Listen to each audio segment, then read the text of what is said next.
Part 8, Life-Changing Choice.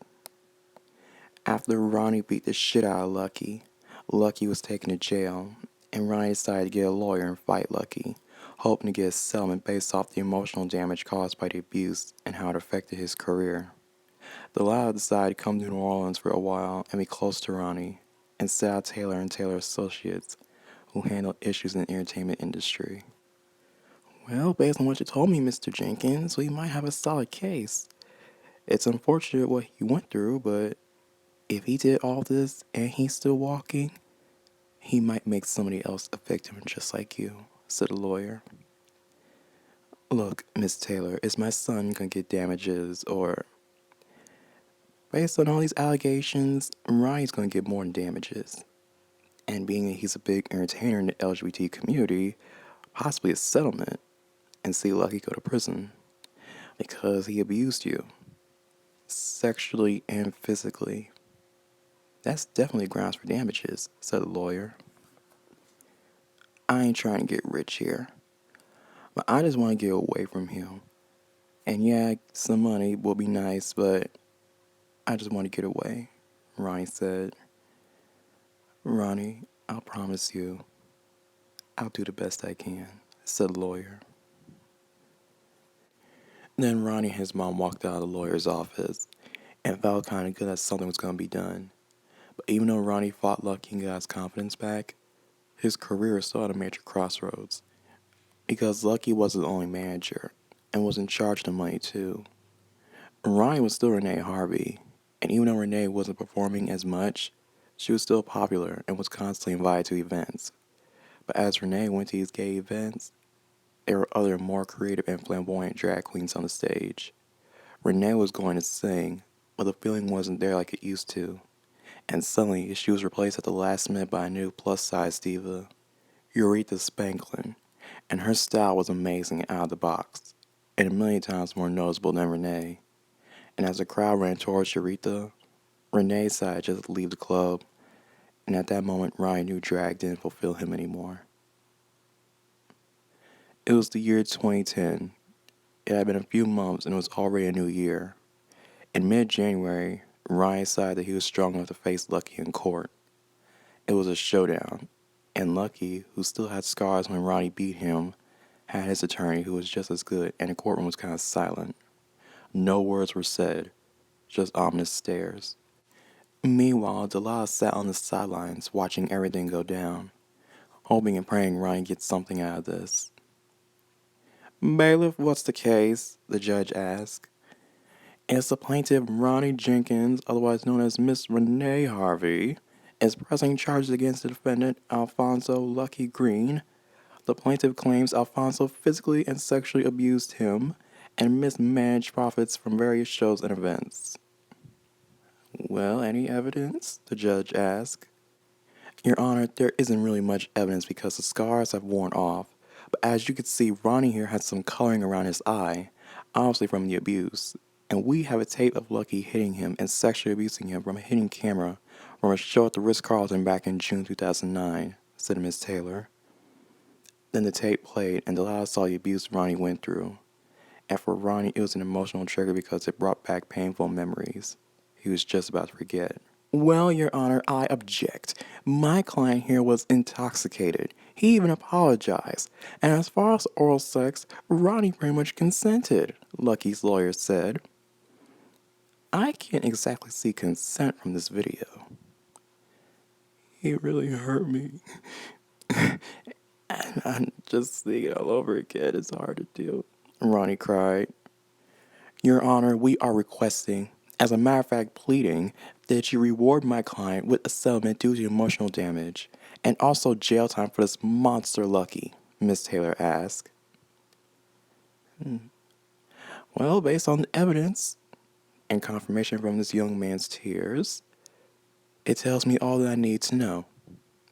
Now, I'm aware Alfonso has assets of $3.1 million, including the property in Lakeview and his management company.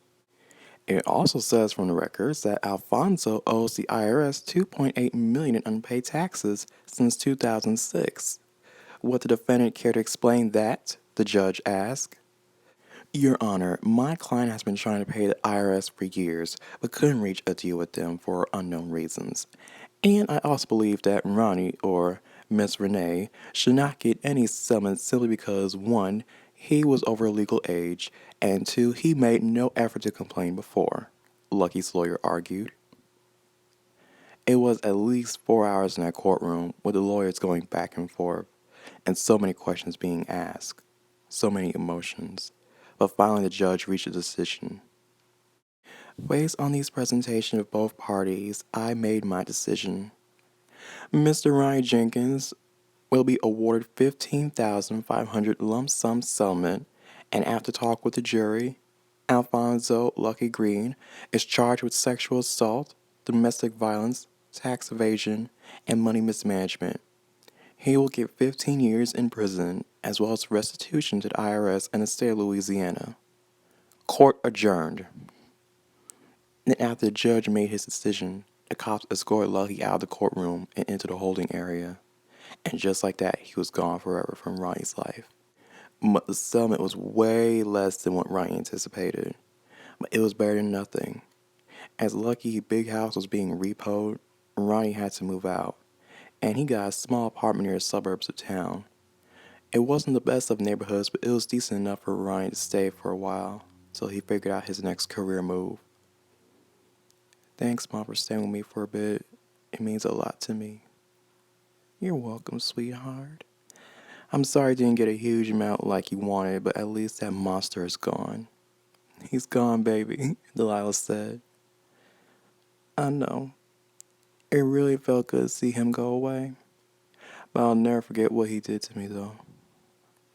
Honey, I'm just sorry you had to go through that. I feel like I should have been there more. I'm so sorry. Mama, please, it's not your fault. It's mine. I should have never said yes to him. I should have known he was shady from the jump, but I wanted to be famous. Now it's like, I don't have the passion for it no more. I want to sing, but I just don't like the industry, said Ronnie. I know you have a wonderful voice. And you are an amazing drag queen. I mean, you made me so proud as a mother.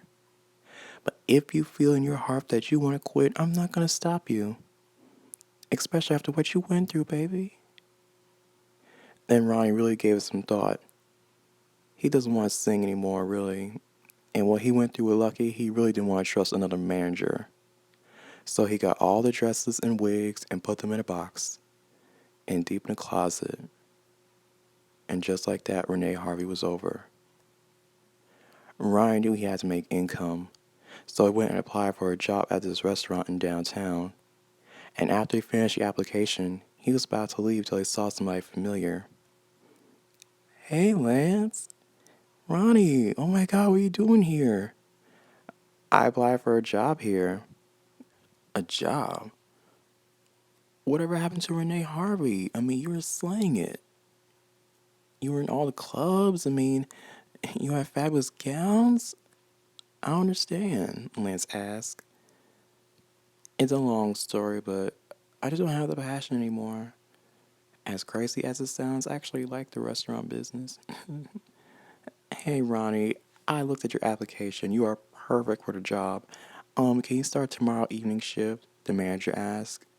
Yeah, definitely, Ronnie says he agreed. Wonderful. I see you met Lance. He's one of our best cooks, and he's so nice. You guys would get along great, the manager said. Looks like we're co-workers, said Lance. And as Ryan accepted his new life, he found himself smiling like he never smiled before. Probably because of Lance. After working at the restaurant for a few weeks, Ryan was starting to feel even closer to Lance. They hung out almost every day and texted constantly. But Ryan avoided telling Lance about the painful past that he had with Lucky.